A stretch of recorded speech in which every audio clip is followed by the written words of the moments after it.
Dalam nama Bapa dan Putra dan Roh Kudus. Amin. Allah Bapa di surga, pada hari Minggu tanggal 11 Oktober 2020 ini, Engkau menawarkan kepada kami karunia yang luar biasa. Surga sebagai perjamuan bersama Engkau, bersama Putramu Yesus, dan bersama penghuni surga, malaikat para kudus di surga. Perjamuan yang luar biasa yang dilambangkan dalam kitab Nabi Yesaya pada bacaan pertama hari ini. Seperti tidak ada penderitaan, tidak ada duka, tidak ada kematian. Terima kasih Tuhan. Semoga kami melihat akhir hidup kami dengan kacamata yang seperti itu. Seperti yang ditawarkan oleh Nabi Yesaya, seperti yang ditawarkan oleh Yesus dalam Injil hari ini. Terpujilah namamu kini dan sepanjang masa. Amin. Saudara, kerap kali kita merasa putus asa karena penderitaan, karena kesulitan, karena situasi yang seperti tidak habis-habisnya kita mengalami derita demi derita. Dan itu seringkali kita merasa bahwa seperti tidak ada harapan lagi. Seperti tidak ada kemungkinan lagi. Kita putus asa, kita kehilangan arah.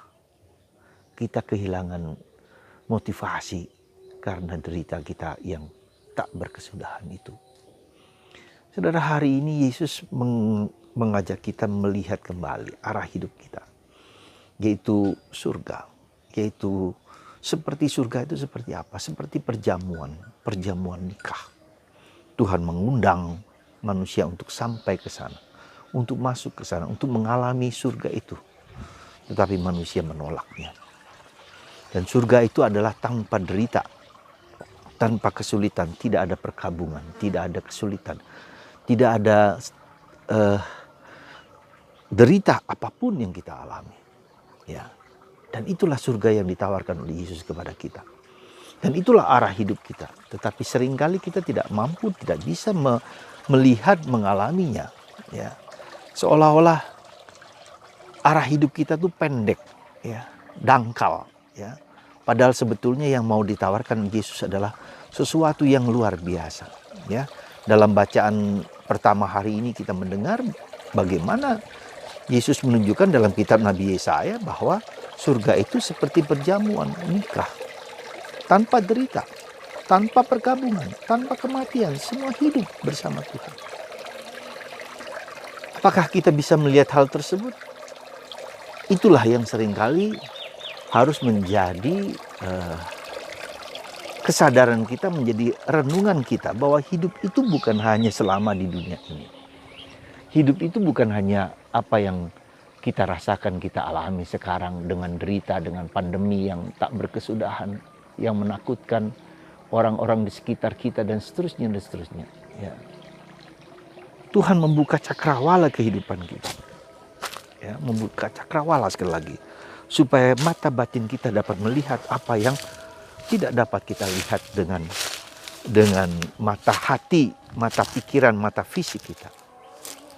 Tuh, ya. Saudaraku yang terkasih dalam Kristus, bagaimana caranya? Bagaimana caranya supaya kita bisa mengalami seperti yang menjadi arah hidup kita dalam perjalanan hidup ini? Ya, mari kita buka melihat. Ya, kita rasakan dulu tawaran Tuhan yang begitu luar biasa dalam diri kita. Supaya kita tahu bahwa kita tidaklah hanya mengalami apa yang kita alami sekarang ini. Tetapi sungguh merupakan suatu pengalaman kebersatuan dengan Tuhan. Maka dalam tradisi gereja Katolik adalah kebahagiaan itu ketika orang mengalami yang disebut visio beatifica. Melihat, ya, dengan penuh sukacita, penuh kegembiraan surga itu, ya, kemuliaan bersama Tuhan itu. Jadi visio beatifica, jadi melihat bukan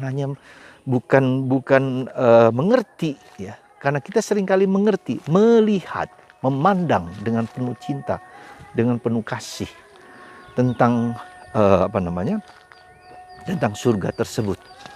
Semoga kita semua tetap diberi harapan, ya, dalam segala sesuatu yang kita jalankan. Meski dengan derita sekalipun. Maka Paulus mengatakan derita kita sekarang ini tidak sebanding dengan kemuliaan yang Tuhan mau berikan kepada kita. Sekali lagi, tidak sebanding dengan kemuliaan yang Tuhan mau berikan kepada kita. Dan itu kita sudah mencicipinya ketika sekarang ini Tuhan memberikan hiburan-hiburan yang tak terhingga kepada kita semua.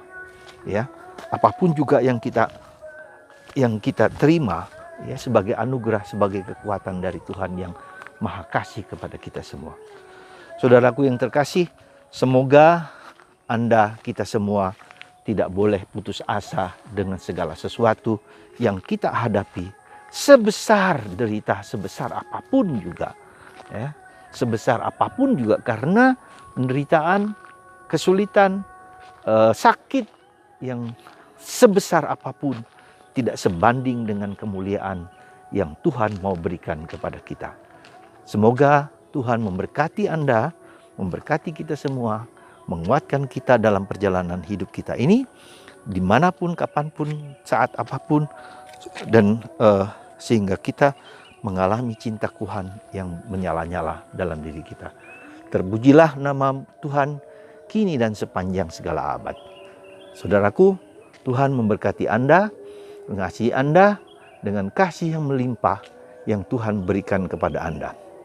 Lihatlah, ini pemandangan Kota Batu di siang hari.